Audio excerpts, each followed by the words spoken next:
So this is KTU December 2018 Part C problems another. So I am going to read the problem.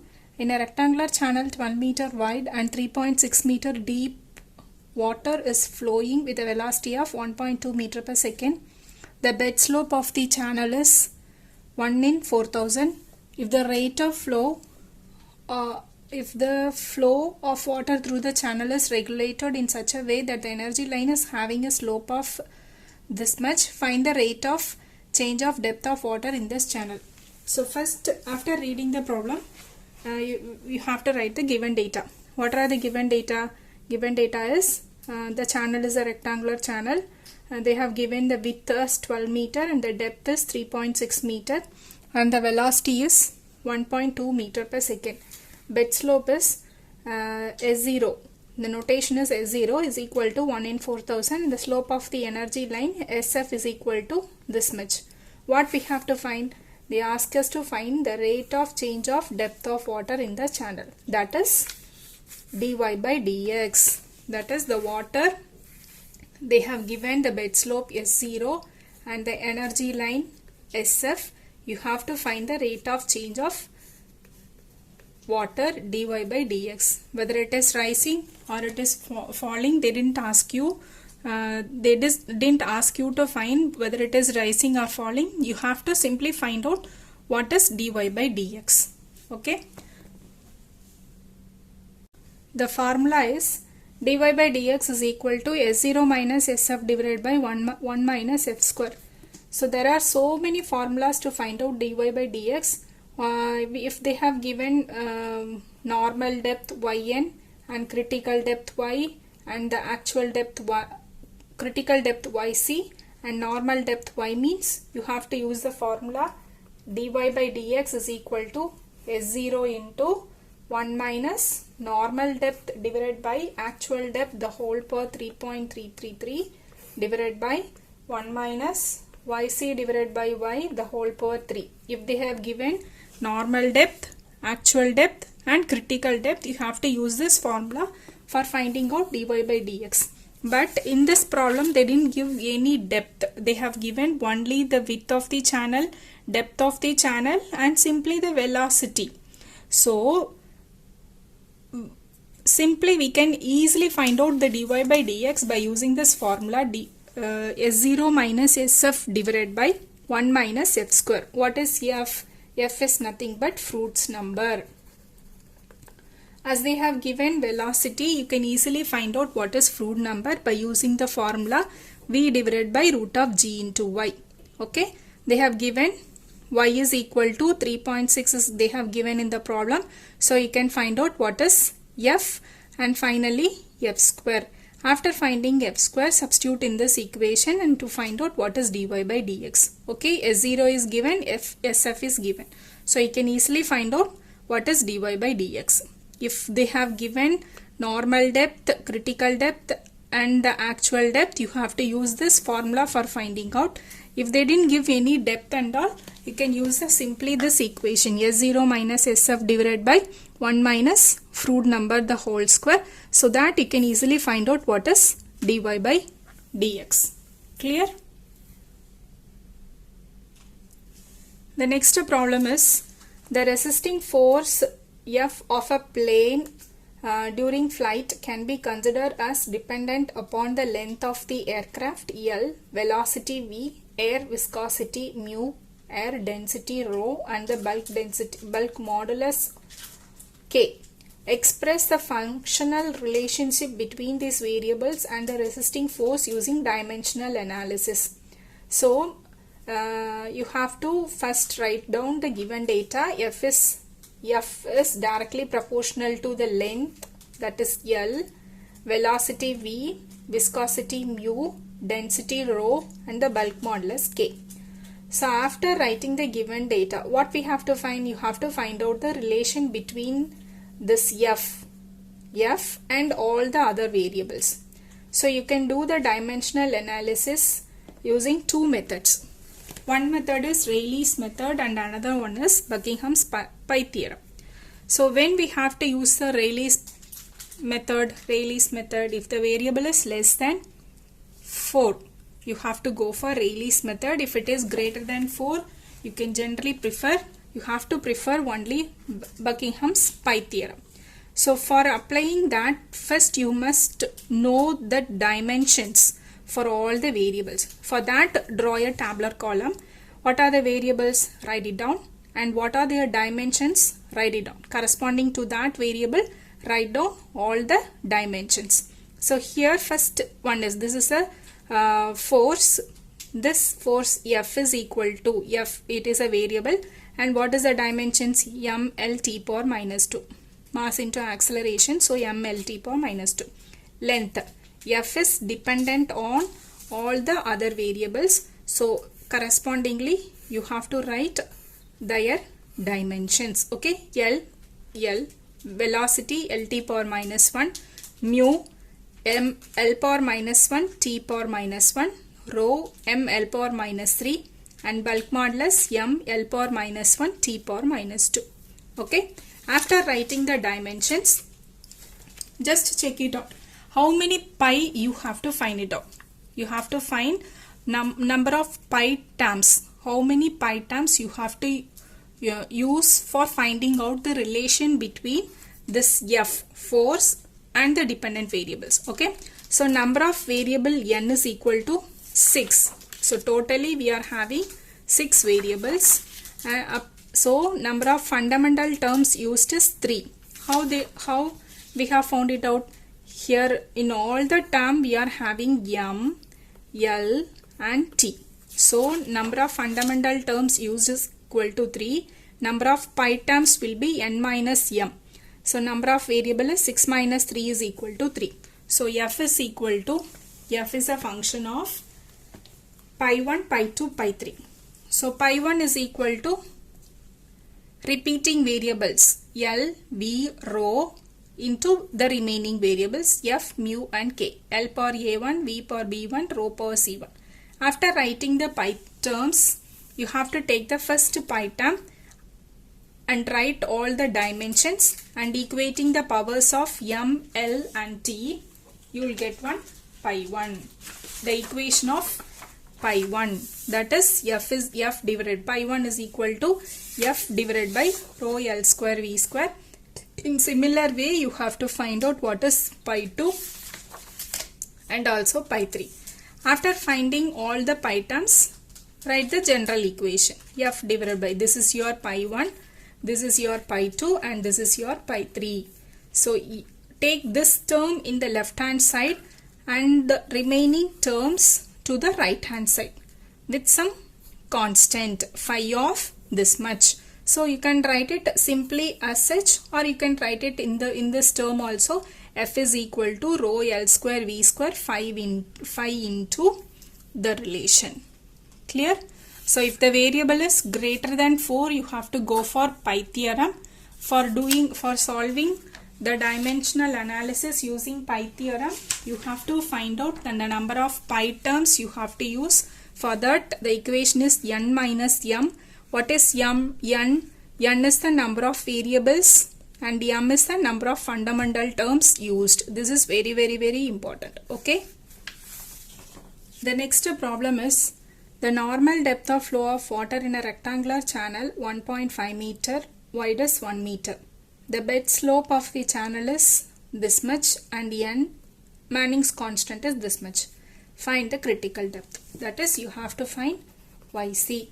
At a certain section of the same channel, the depth is 0.92 meter, while at the second section, the depth is 0.86 meter. Find the distance between the two sections. So, first write down the given data. What is the given data? The channel is a rectangular channel. What is the width? 1.5 meter. Normal depth, it is given in the problem 1 meter. And what is S0? That is the bed slope, it is given this much, and the Manning's constant is this much. So they have given there are two sections and the two section depth is given 0.92 meter and 0.08 meter. You have to find the distance between the two sections. So I have drawn the diagram. So here at one section the depth is 0.92 at one depth 0.92 meter at one section, and at the another section it is 0.86 meter. You have to find out the distance between the two sections, that is delta x, or you can represent it as capital L. This is the case if the water is falling, that is the water is falling from 0.92 meter to 0.086 meter, or it can be also rising. So case 2, water can be rise from 0.86 meter to 0.92 meter. That we have to decide it. How to decide that? Whether it is case 1 or it is case 2. How to find that? They have given the actual depth 0.86 meter and 0.92 meter, and the normal depth yn is equal to 1 meter is given. So in order to find whether the water is falling or it is rising, you must know two depths. What are the two depths? Yn and Yc. If you know normal depth and critical depth, with this two depth you can find out whether the slope is a mild slope or it is a steep slope. After finding the sloping conditions, you can find out whether it is a rising or water or it is a falling water. So first you have to find out the critical depth. First we have to find out the critical depth, that is Yc, and the distance between the two sections, delta x or L. What is the formula for finding the delta x? Delta x is equal to E2 difference E1 divided by S0 minus SF. E2 is the energy at section 2, E1 is the energy at section 1, S0 is the bed slope, and SF is the average of the slope of water. So SF is equal to SF1 plus SF2 divided by 2. How to find out SF1? SF1 is equal to V1 squared N squared divided by R1 power 4 by 3. Similarly, SF2. This is the equation for finding delta x. And what is the equation for finding the critical depth? Critical depth, that is Yc the whole cube is equal to small q square divided by g. What is small q? Capital Q divided by b. That is the discharge divided by b. That is discharge per unit width of the channel is small q. So how to find capital Q? We all know that discharge is equal to area into velocity. So area is equal to b into yn. Velocity is equal to 1 by n, r raised to 2 by 3, s raised to 1 by 2. So r is equal to hydraulic mean depth, area divided by wetted perimeter. R is equal to area divided by wetted perimeter, b into yn divided by b plus 2 into yn. Clear? So here what we have to find? You have to find the critical depth and the distance between the two sections. How to find the critical depth? Yc is equal to q square divided by g the whole power 1 by 3. And delta x is equal to E2 difference E1. That is the difference between the two energy levels divided by slope S0 minus SF. What is SF? This is the average slope of the water surface. SF is equal to SF1 plus SF2 divided by 2. Clear? Now the solution part. So the first thing, you have to find the critical depth. So Yc, so we know the formula. Yc is equal to q square divided by g the whole power 1 by 3, or you can write it as Yc cube is equal to q square divided by g. What is q? Small q is nothing but capital Q divided by b. Small q is nothing but capital Q divided by b. So here we don't know what is q. So first you have to find out what is q. How to find out q? Area into velocity. Q is equal to area into velocity. What is area? B into yn. B into yn. So that is B is equal to 1.5 into yn they have given. So you will get the answer as 1.5 meter square. And perimeter. Why we have to find the perimeter and r and all? No. V, velocity. Velocity is equal to 1 by n, r raised to 2 by 3, s raised to half. So here r is nothing but area divided by wetted perimeter. So after applying all the values and all, you will get what is r, and after that you can easily find out what is the discharge. After finding the discharge, substitute in the YC equation and you will get what is YC. Here we got the answer as 0.516 meter. Clear?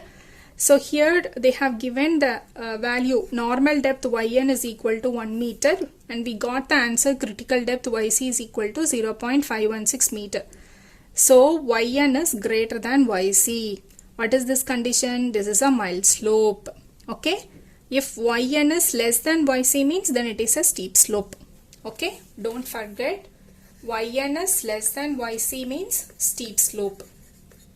Yn is greater than yc is mild slope. So we have found out the slope. After finding out the slope, now we have to now we can easily find out whether the water is rising or it is falling by seeing the zones. We know now in mild slope we are having 3 zones, M1, M2, M3, and steep slope also we are having S1, S2, S3, like that we are having. So as we have found out, this is a mild slope and we are having 2 sections, that is they have given the 2 section values, depth they have given.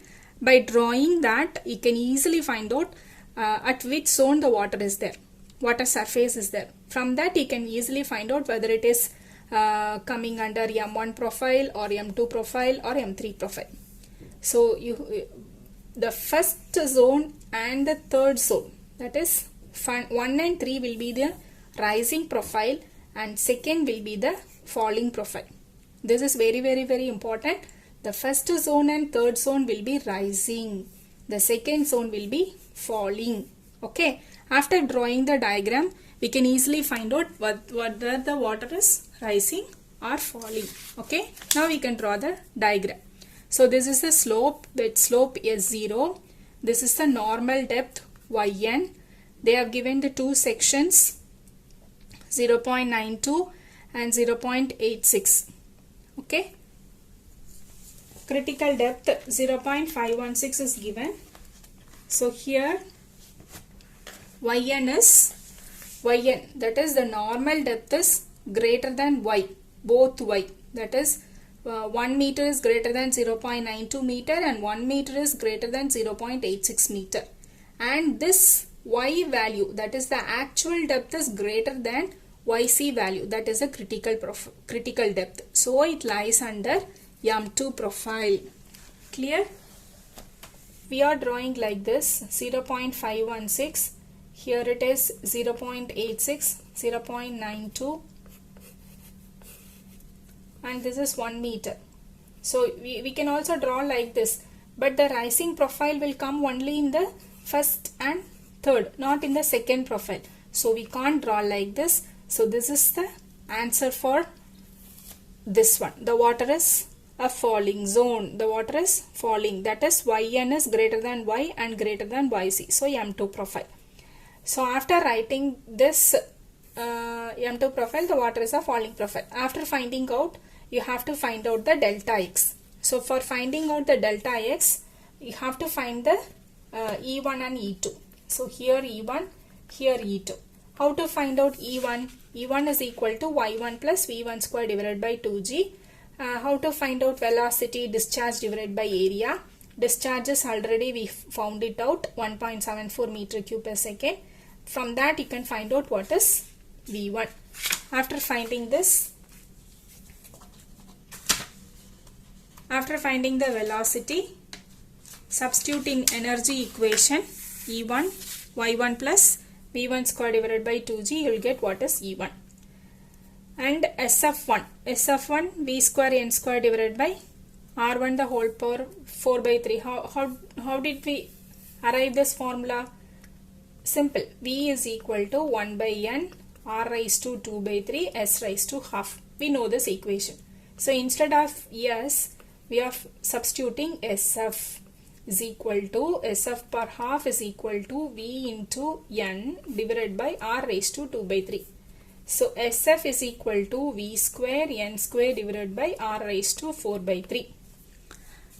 We all understood? This is the equation. Instead, if we want to find out SF1, simply write V1 R1. If you want to find out SF2, V2 square N square divided by R2 raised power R2 power 4 by 3. So after substituting all the values in SF1 and SF2, you'll get what is the answer. Similarly, you have to find out the energy for the second section E2 and SF2. After finding SF1 and SF2, you have to take the average. So SF is equal to SF1 plus SF2 divided by 2. So delta X is equal to E2 minus E1. That is the difference between the two energy divided by S minus SF. S0 minus bed slope minus SF. After substituting all the values, you will get the answer.